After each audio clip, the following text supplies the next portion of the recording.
नमस्कार दोस्तों, मैं हूं तुलसीराम सिंह और आप देख रहे हैं advocate Tulsiram Singh YouTube channel. तो आज हम बड़े आराम से बात करेंगे और बहुत ही यूजुअल टाइप टॉपिक पर बात करेंगे जो कि आजकल बहुत ज़्यादा चर्चों में। आप लोगों को बताना चाहूँगा, आप मैक्सिमम लोग जानते होंगे और बहुत सारे लोगों को नहीं भी पता है, तो नहीं पता है वो भी जान ले, और जिनको पता है वो दोबारा एक बार जान ले, उनका वो रिपीट हो जाएगा। आपको बताना, जैसे कि आप लोगों को पता होगा 2000 की जो नोट है वो बंद हो गई है। तकरीबन ये 4 साल पहले 5 साल पहले ये नोट चलाई गई थी और धीरे धीरे जब नोटबंदी हुआ था 2016 में, उसके बाद इसका प्रचलन हुआ था। उसके बाद में फिर धीरे धीरे इसको बंद करने की जो कार्रवाई थी वो शुरू हो गई थी। मार्केट में नोट कम दिखने लगे थे, बहुत कम नोट थे जो दिख रहे थे, और लास्टली अब आरबीआई ने एक नोटिस जारी किया जिसमें कहा कि हम 2000 के नोट अब बंद किया जाएगा। उसके लिए एक निश्चित टाइम दिया है, जिनके पास 2000 के नोट है वो ले जाकर वहाँ पे जमा कर सकते हैं। ये थी नोट जमा होने की बात थी, ठीक है, बंद होने के बाद। अब इन्हीं बातों को लेकर दिल्ली हाई कोर्ट में एक याचिका डाली गई थी जिसमें कहा गया था कि जो 2000 के नोट बंद किए गए हैं, इससे अर्थव्यवस्था को क्या फ़ायदा होगा या देश को क्या फ़ायदा होगा, इसके बारे में कुछ बताया नहीं गया है। दूसरी बात, ये जनहित याचिका डाली गई है। जनहित याचिका यानी कि इसमें बहुत जनों के हित को लेकर जब कोई बात कोर्ट में कही जाती है तो जिसको आप शॉर्टकट में, मतलब आम बातों में उसे जनहित याचिका कह सकते हैं।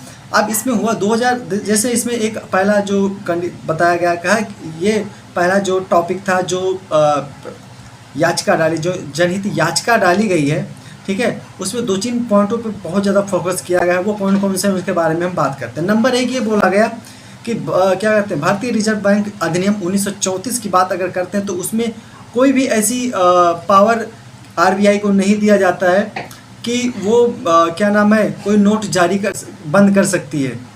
हाँ, उनको ये अधिकार है कि अगर कोई नोट पुराने कटे फटे गले नोट हैं, उनको रिप्लेस कर सकती है। यानी कि उसके पास ये पावर होता है, उस नोट को क्या करेगी, रिप्लेस कर सकती है। जो जले कटे नोट है ना, उसकी जगह पर दूसरे नोट चला सकती है। बट बंद करने का पावर जो होता है वो केवल सेंट्रल गवर्नमेंट को ही मिलता है, वही निर्देश जारी कर सकती है। इसलिए क्योंकि इस बार जो नोटबंदी हुई है उसमें सेंट्रल गवर्नमेंट से कोई नोटिफिकेशन नहीं आया, सीधा आरबीआई ने इसमें नोटिफिकेशन जारी किया, नोटिस जारी किया। उसके बाद अगर हम बात करते हैं तो अगर अधिनियम की धारा, यानी कि भारतीय रिजर्व बैंक अधिनियम 1934 की धारा 24(2) की बात अगर करते हैं तो इसमें केंद्र सरकार को पावर दिया गया। जैसे कि अभी मैंने बताया था, तो आप लोगों को कानून के बारे में भी बता दिया कि अधिनियम की धारा 24(2) के तहत केंद्र सरकार को पावर मिलता है कि किसी भी नोट को बंद कर सकती है और किसी भी नोट को चला सकती है। बाकी आरबीआई की पावर की बात करते हैं तो भारतीय रिजर्व बैंक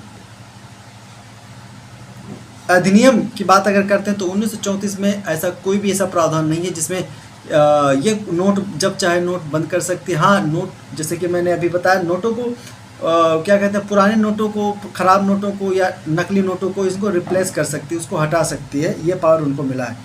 इसके अलावा जो और इम्पोर्टेंट जो फैक्ट्स है जिस पर फोकस किया गया था, जो दिल्ली हाई कोर्ट में याचिका डाले गए थे, उसमें ये कहा गया था 2016 में जब 500 और 1000 के नोट बंद हुए थे, तकरीबन उसमें काफ़ी लोगों को, आम जनता को बहुत ज़्यादा परेशानी हुई थी। ये बात बिल्कुल सही है कि आम जनता लाइनों में लगी हुआ करती थी, बहुत ज़्यादा परेशानी हुई थी, और उस समय लोग कैसे कैसे अपना गुजारा कर रहे थे, इस बात से तो मैं खुद सहमत हूँ। दूसरी बात ये कहा गया, इसमें ये आरोप लगाया गया है कि कम से कम 100 लोगों की जान चली गई थी।